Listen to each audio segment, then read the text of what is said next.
Checkup আর checkup, এই checkup করতে করতে না আমি এবার পাগল হয়ে যাচ্ছি। মানে এখন ডাক্তার আর বাড়ি ছাড়া আর মনে হয় কোথাও যাওয়ার জায়গাই নেই, এরকম হয়ে গেছে।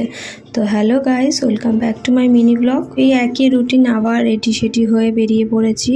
দিয়ে ভাইয়ের গাড়িটা নিয়ে নিলাম, নিয়ে এবার আমরা বেরিয়ে পড়েছি হসপিটালের উদ্দেশ্যে। দেখো হসপিটালে পৌঁছেও গেছি। তো পৌঁছে গিয়ে দেখো ওয়েট করছিলাম, ডাক্তার যেহেতু নাম লিখিয়ে বসে থাকতে হয়।